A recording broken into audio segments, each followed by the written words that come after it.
The concourse hummed with the pre-flight energy of 1,000 journeys about to begin. Amidst the rolling luggage and hurried footsteps, the Kingston family moved with an understated grace. Mr. and Mrs. Kingston, impeccably dressed in tailored suits and elegant dresses respectively, walked with a quiet confidence that spoke of both wealth and a deep-seated composure. Their 2 children, a teenage son engrossed in his tablet and a younger daughter clutching a well-loved plush unicorn, trailed slightly behind, mirroring their parents' sophisticated air. They were a picture of affluence and unity, a family accustomed to the finer things in life. Yet today, a subtle weariness shadowed their eyes, hinting at the relentless pace of their demanding schedules. They approached the gate for Flight 747 to Monaco, first class, their boarding passes presented with practiced ease. Everything proceeded smoothly at the check-in counter, the agent's smile warm and professional. Boarding commenced, and the Kingstons settled into their plush, spacious seats in the first-class cabin, a familiar sanctuary of comfort and exclusivity.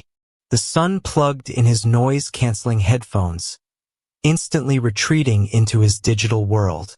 The daughter gazed out the window, her thumb tracing circles on the unicorn's soft fur. Mr. and Mrs. Kingston exchanged a quiet smile, a silent acknowledgement of the brief respite before the whirlwind of their international business trip resumed. Just as a sense of peaceful anticipation began to settle over them, a figure approached their row. It was a young flight attendant, barely out of her 20s, with striking features and a uniform pressed to crisp perfection. She was undeniably beautiful, but her approach lacked the customary airline warmth. Instead, a tautness lined her face, her smile absent, replaced by a stiff, almost strained expression. Her name tag read, Sarah Jenkins. Sarah stopped beside Mr. Kingston's aisle seat, her voice cool and devoid of any welcoming tone. "Excuse me, Mr. and Mrs. Kingston?" she began, her gaze sweeping over the family with a disconcerting intensity. Mr. Kingston, momentarily lowering his newspaper, responded with polite attentiveness. "Yes? Is there a problem, miss?" "Yes, there is," Sarah stated flatly, her words clipped and accusatory. "I'm going to have to ask you and your family to deplane immediately." A stunned silence fell over the Kingston family. Mrs. Kingston's eyebrows arched in disbelief. The son reluctantly lowered his headphones, a flicker of annoyance crossing his face. Even the daughter, sensing the shift in atmosphere, tightened her grip on her unicorn, her wide eyes now fixed on Sarah. Mr. Kingston, ever the composed businessman, maintained his calm demeanor, though a hint of steel entered his voice. "Deplane? I'm afraid I don't understand. We have our boarding passes. Our passports are in order. Is there some mistake?"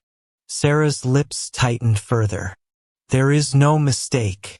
We have reason to suspect the validity of your travel documents."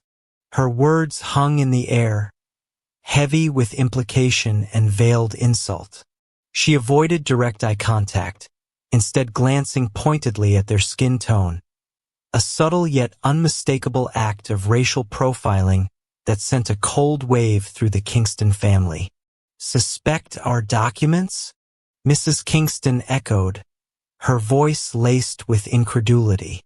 "That's preposterous. We are platinum members of your airline. We fly with you constantly. Show me what document is supposedly suspect." She reached for her designer handbag, ready to produce a stack of identification and loyalty cards that would surely dispel this absurd situation. Sarah abruptly held up a hand, cutting her off. "That won't be necessary. Frankly, we require these seats for passengers of higher priority." There has been a reassignment. You will need to collect your belongings and exit the aircraft now. Her tone was dismissive, as if they were an inconvenience, an unwanted element disrupting the smooth operation of the flight. Around them, a ripple of unease spread through the first-class cabin. Heads turned, hushed whispers began. Some passengers shifted uncomfortably, feigning disinterest while their eyes darted back to the unfolding scene. Others openly stared, their expressions a mixture of curiosity and thinly veiled judgment. The air in the cabin, moments before filled with quiet anticipation, now crackled with tension and unspoken questions. Mr. Kingston felt a slow burn of anger rising within him, battling against his ingrained restraint. Humiliation washed over him, a bitter taste in his mouth. He, a man who had built an empire from nothing, who commanded respect in boardrooms across the globe, was being publicly and arbitrarily ejected from a flight, treated with blatant disrespect simply because of the color of his skin. He forced himself to take a deep breath, reminding himself to remain composed for his family, especially for his children who were now witnessing this blatant injustice. Mr. Kingston began, his voice dangerously low and controlled. With all due respect, this is unacceptable. What is the real reason you are asking us to leave? Suspect documents? Higher priority passengers? These are transparently flimsy excuses. I demand a proper explanation. Sarah's gaze flickered, a fleeting moment of uncertainty perhaps, but it vanished as quickly as it appeared. She doubled down, her voice hardening. The explanation is as I stated. Please do not cause a scene. If you do not deplane willingly, I will be forced to involve security. It was a thinly veiled threat, designed to intimidate and silence them. Just then, Mrs. Kingston, in her agitation, inadvertently knocked her silk scarf from her lap. It fluttered to the carpeted floor of the aisle. Sarah, with a sigh of forced exasperation, bent to retrieve it. As she picked up the exquisitely crafted scarf, her eyes briefly caught a tiny, almost imperceptible embroidered logo at the corner, a stylized K intertwined with wings. It was the discreet insignia of Kingston Aviation, the very airline they were flying on, the airline they owned. For a fraction of a second, Sarah paused, her expression shifting almost imperceptibly. A flicker of recognition, or perhaps just a moment of confusion, crossed her face. But it was fleeting. She straightened up, handing the scarf back to Mrs. Kingston with a curt gesture, her demeanor unchanged, her resolve seemingly unshaken. She simply repeated, her voice now edged with impatience. Please, Mr. and Mrs. Kingston, we haven't got all day. We need you to leave the aircraft now. Why was she doing this? Why was she so insistent, so brazenly disrespectful, even after seeing a hint, however subtle, of who they might be? Was it sheer incompetence? Or something far more deliberate, something malicious? The unanswered questions hung heavy in the air, as thick and suffocating as the mounting humiliation. Despite the fury simmering beneath his controlled facade, Mr. Kingston made a decision. He would not engage in a public confrontation, not in front of his children, not in this increasingly hostile atmosphere. He would address this, but on his own terms, in his own time. He exchanged a look with his wife, a silent communication of shared indignation and a mutual understanding of their next course of action. With a sigh that was barely audible, Mr. Kingston began to unbuckle his seatbelt. Very well, miss, he said, his voice quiet but resonant with an unyielding resolve. We will leave. He assisted his wife, then turned to his children, a reassuring smile masking the turmoil within.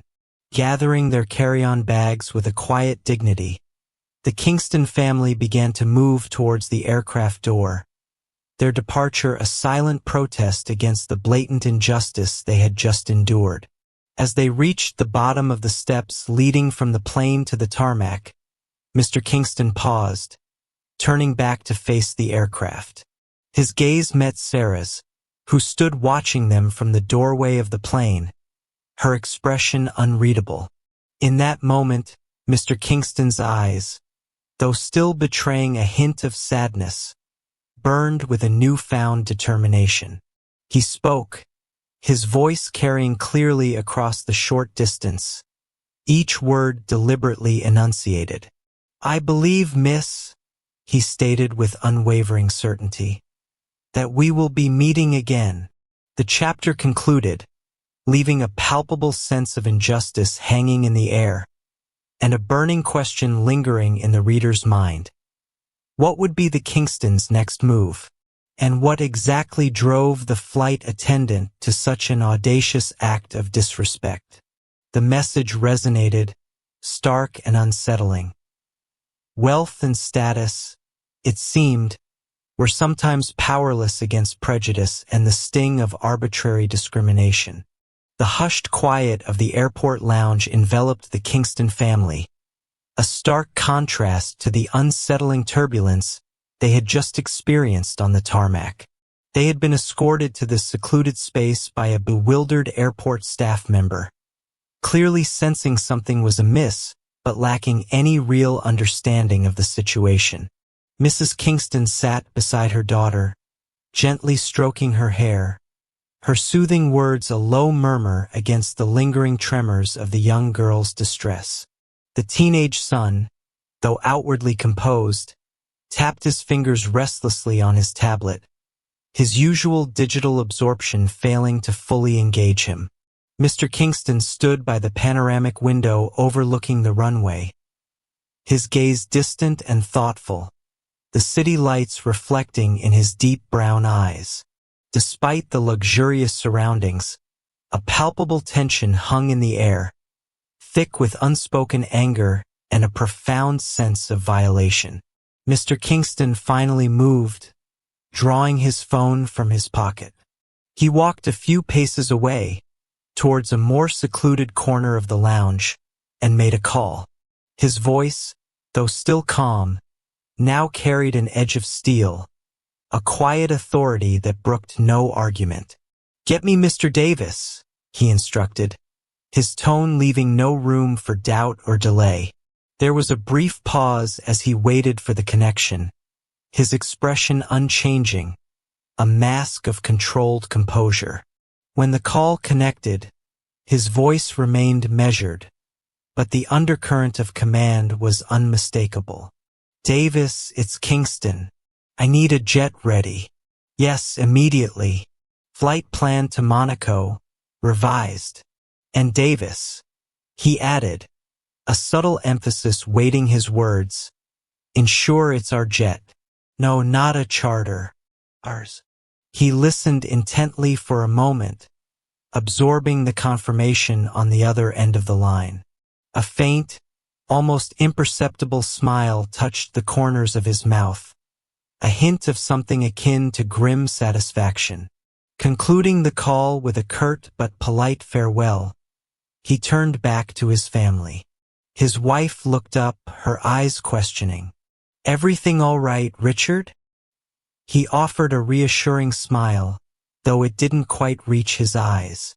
"Everything is being rectified, my dear," he said, his voice carefully neutral. He paused, a deliberate air of mystery entering his tone. "In fact," he continued, drawing their attention, "we won't be taking flight 747 after all." A collective look of surprise rippled across his family's faces. "We're not?" his son asked, finally relinquishing his tablet, a spark of genuine curiosity breaking through his teenage detachment. "No," Mr. Kingston affirmed, a hint of playful secrecy now warming his voice. We'll be traveling by alternative means. He gestured towards the vast expanse of the tarmac visible through the window. We'll be taking our own plane. Our own plane, his daughter echoed, her earlier distress momentarily forgotten, replaced by childlike wonder. Daddy, do we have a plane? Mrs. Kingston's brow furrowed in gentle confusion. Richard, what are you talking about? Since when do we have a private jet? Mr. Kingston chuckled softly, the sound genuine for the first time since their ordeal began. Perhaps, he said, his eyes twinkling with amusement. It's time the children, and you, my love, were let in on a little family secret. He paused for dramatic effect, a touch of theatricality entering his demeanor. Let's just say, he finally revealed, a quiet pride underlying his words, that Kingston Aviation is more than just an airline we occasionally fly with. Across the airfield, miles away but intimately connected to the Kingston family's unfolding drama, Sarah Jenkins was experiencing a very different kind of turbulence. Back inside the now airborne Flight 747, she attempted to resume her duties with a veneer of professional composure, but a knot of unease had tightened in her stomach. She mechanically served drinks and offered snacks, her smile feeling forced and unnatural. The image of Mr. Kingston's unwavering, almost mournful gaze as he turned back at the foot of the aircraft steps kept replaying in her mind. Had she overreacted? Had she been too harsh? The thought gnawed at her, a persistent whisper of doubt amidst the hum of the jet engines. Once the initial rush of cabin service subsided, Sarah retreated to the galley, seeking a moment of respite and a chance to collect her thoughts. She pulled up the passenger manifest on her handheld device, intending to double-check something, though she wasn't entirely sure what. Her eyes scanned the first-class passenger list, idly drifting over the names until they landed again on Kingston, R. And then she saw it. Beneath the initial, almost hidden in the digital text, was the full name, Richard Bartholomew Kingston. A jolt went through her, a sudden visceral shock. Richard Bartholomew Kingston. The name resonated with an unsettling familiarity. Where had she heard it before? Her mind raced, frantically searching for the connection. And then it hit her. Kingston Aviation. The logo on the scarf. The almost dismissive way she had brushed it aside. Suddenly, fragmented pieces of information clicked into place, forming a terrifyingly coherent picture. With trembling fingers, Sarah quickly searched Richard Bartholomew Kingston on her phone. The screen flooded with results. Images of a distinguished, powerful-looking man, articles detailing his vast business empire, his philanthropic endeavors, and most significantly, headline after headline proclaiming him as the CEO and principal owner of Sky High Aviation. Her breath hitched in her throat. Sky High Aviation, the very airline she worked for, the airline she had just... A wave of nausea washed over her. She leaned against the cool metal of the galley counter, her head spinning. She had not just been rude or unprofessional. She had been monumentally, catastrophically wrong. She had insulted, humiliated, and ejected from his own aircraft her boss. Her boss's family. Panic surged through her veins, cold and paralyzing. She had made a mistake of epic proportions, a career-ending blunder of unimaginable magnitude. She desperately tried to rationalize her actions, to find some mitigating circumstance, some sliver of justification. But there was none. Her flimsy excuses about suspect documents and higher priority passengers now sounded pathetically hollow, ringing in her ears as damning evidence of her prejudice and appalling judgment. She frantically tried to call her supervisor, her hands shaking so badly she almost dropped her phone. The call went to voicemail. She tried again and again, leaving increasingly frantic messages, each unanswered call amplifying her mounting dread. Trapped thousands of feet in the air, hurtling towards Monaco, she felt utterly and terrifyingly alone, suspended in a terrifying limbo, awaiting the inevitable and catastrophic fallout upon landing. What would they do to her? Would she be fired? Sued? Blacklisted from the entire industry? The possibilities, each more dreadful than the last, swirled around her, a vortex of fear and self-recrimination. As Flight 747 began its descent into Monaco, Sarah's heart pounded in her chest, a frantic drumbeat counting down the minutes to her unknown fate. She stared out the window at the glittering lights of the coastline approaching, the beauty of the Mediterranean landscape lost on her, overshadowed by the looming shadow of her impending reckoning. The wheels touched down with a gentle bump, signaling not arrival, but rather the beginning of her personal descent into professional ruin. With legs that felt like lead, Sarah made her way to the aircraft door as the passengers disembarked. She braced herself, expecting to be met by security, by angry airline executives, by the full force of corporate retribution. Taking a shaky breath, she stepped onto the jet bridge, her eyes squeezed shut for a brief moment in anticipation of the storm. But instead of harsh voices and flashing lights, she was met with silence. Opening her eyes hesitantly, she found herself facing not a phalanx of authority figures, but a line of sleek, black cars parked discreetly on the tarmac. At the head of the small motorcade, gleaming under the airport lights, sat a familiar black limousine, its polished surface reflecting the surrounding scene like a dark mirror. Even before the rear door swung open with a soft hydraulic hiss, Sarah knew, with a chilling certainty, who awaited her inside. And then he emerged. Richard Kingston stepped out of the limousine, his tall frame silhouetted against the interior light. He looked not angry, not vengeful, but something far more unsettling. He looked profoundly sad. His gaze met hers across the tarmac, and a faint, melancholic smile touched his lips, a smile that conveyed not triumph, but rather a deep and weary disappointment. In that moment, facing the quiet sorrow in Richard Kingston's eyes, Sarah Jenkins understood, with chilling clarity, the true weight of her mistake and the profound repercussions that were now just beginning to unfold. The hushed ambience of the VIP airport lounge offered a stark contrast to the bustling terminal outside. Richard Kingston and Sarah Jenkins sat facing each other, separated by a polished mahogany table, the silence between them thick with unspoken emotions. The tension in the air was palpable, yet it lacked the raw animosity of their earlier encounter. Mr. Kingston's posture was erect, his expression serious but devoid of overt anger. Sarah sat with her head bowed, her gaze fixed on her clasped hands, radiating remorse and apprehension.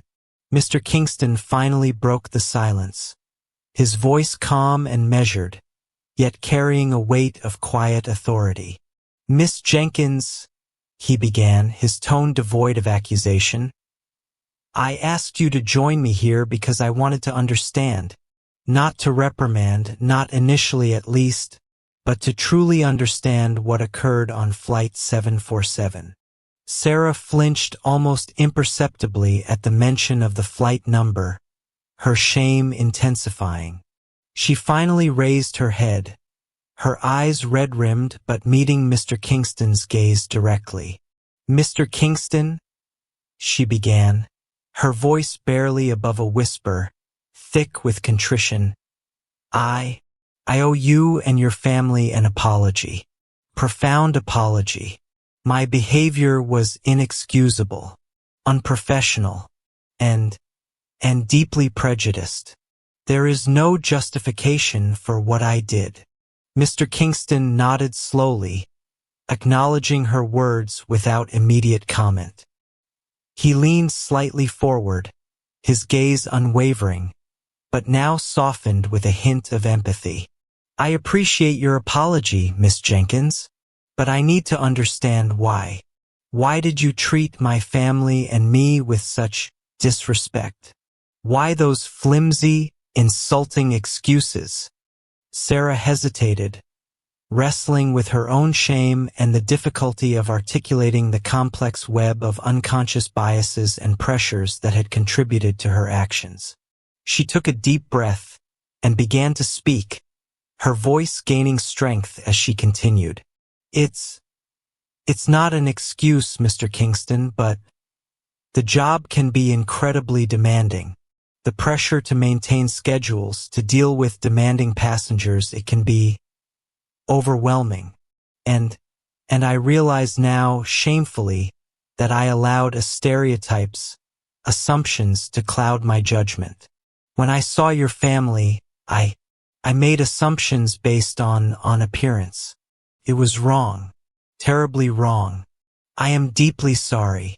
She confessed her internal struggle, the unconscious biases she had harbored, the pressures she felt to conform to certain expectations, the insidious way prejudice can subtly seep into one's perceptions. She spoke of the fleeting glimpse of the logo on Mrs. Kingston's scarf, and how she had dismissed it, blinded by her own preconceived notions. Her words tumbled out, a torrent of remorse and self-recrimination. Mr. Kingston listened intently, his expression thoughtful, absorbing her words without interruption. When she finally trailed off, her voice choked with emotion, he remained silent for a moment, considering her confession. Prejudice, he finally said, his voice quiet, almost musing, is an insidious thing, Miss Jenkins. It can poison not only the victim, but also the perpetrator, clouds judgment, distorts perception, and breeds injustice. Believe me, my family and I have experienced its sting countless times throughout our lives. He shifted in his seat, his gaze softening further, a hint of vulnerability entering his demeanor. You see, he continued, his voice becoming more personal, my journey, my success, it hasn't been without its obstacles. There have been moments, many moments, when my family and I have been judged, dismissed, underestimated, simply because of the color of our skin. We've been denied opportunities, subjected to indignities, forced to fight harder, simply to be seen as equal. He recounted anecdotes from his past, stories of subtle and overt discrimination, of challenges overcome and battles fought, painting a vivid picture of the realities of navigating a world still tainted by prejudice. He spoke not with bitterness, but with a quiet resolve, a desire to illuminate, to educate. My initial reaction to your actions, Miss Jenkins, Mr. Kingston admitted, his voice dropping slightly, was anger, pure, unadulterated anger. I wanted retribution, dismissal, perhaps, even more. He paused, his gaze meeting hers again, a hint of sadness in his eyes. But then I looked at my children's faces. I saw their hurt, their confusion, their dawning awareness of the world's imperfections. And I realized that anger, punishment, it wouldn't truly solve anything. It would only perpetuate the cycle. A subtle shift occurred in his demeanor. The stern businessman softened, replaced by a man seeking understanding, seeking a path forward beyond mere retribution. So, I asked myself, he continued, what is the real lesson here? What good can come from this unpleasant encounter? He leaned forward, his eyes now holding a spark of hope, a flicker of possibility. Miss Jenkins, he said, his voice now carrying a tone of unexpected gentleness. Instead of simply terminating your employment, I have a different proposition for you. Sarah looked up, startled, her eyes widening in surprise. A proposition? She stammered, confusion and a nascent glimmer of hope warring within her. Yes, Mr. Kingston affirmed, a faint smile finally gracing his lips. I am proposing that you participate in an extensive, specially designed training program. A program focused on cultural diversity, unconscious bias awareness, and advanced customer service. It will be intensive, transformative, and it will be personally overseen by some of the leading experts in the field, brought in specifically by Kingston Aviation. Sarah stared at him, speechless for a moment, comprehension slowly dawning. You want me to be trained? She asked, her voice still incredulous. Mr. Kingston nodded. I believe, he stated firmly, that everyone is capable of growth, of change. And I believe that you, Miss Jenkins, despite your egregious error in judgment, have the potential to learn, to evolve, to become a better person and a better flight attendant. He paused, a hint of irony entering his voice. Perhaps even a role model for others in the industry. He continued, explaining his vision. He wanted to transform this negative experience into a positive catalyst for change within sky-high aviation and perhaps within the wider industry. He envisioned Sarah not as a pariah, but as a potential ambassador for a new era of inclusivity and understanding within the airline. Tears welled up in Sarah's eyes, tears of relief, of gratitude, and of profound realization. She had expected punishment, condemnation, the end of her career. Instead, she was being offered a second chance, an opportunity for redemption, a path towards growth and self-improvement. Mr. Kingston, she whispered, her voice choked with emotion. I don't know what to say. Thank you. Thank you more than words can express. I promise you, I will not waste this opportunity. I will do everything in my power to become the person you believe I can be. Mr. Kingston smiled, a genuine, warm smile this time, radiating not just forgiveness, but also a quiet optimism. I have no doubt, Miss Jenkins, he said, extending his hand across the table. Welcome aboard for a new kind of flight. The chapter and the story concluded with this moment of reconciliation and unexpected grace. Sarah, after completing the rigorous training, did indeed become a model employee, known for her empathy, professionalism, and unwavering commitment to treating all passengers with respect and dignity. The Kingston family continued to fly sky-high aviation, their faith in the airline, and in the possibility of positive change, renewed and strengthened. The final message resonated, clear and uplifting. From the turbulence of misunderstanding and prejudice, a takeoff towards understanding, forgiveness, and second chances was not only possible, but profoundly transformative.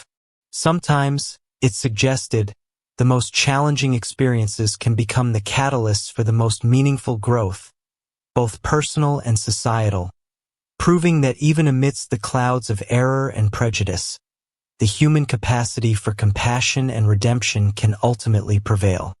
If this story resonated with you, don't forget to like this video and subscribe to our channel to support more powerful storytelling like this. And don't stop there. Turn on the notification bell so you never miss our next video. We'd also love to hear your thoughts. Drop a comment below to let us know how this story impacted you or what you'd like to see next. Your feedback helps us create meaningful content that connects with you. Thank you for being a part of our community. Your voice matters,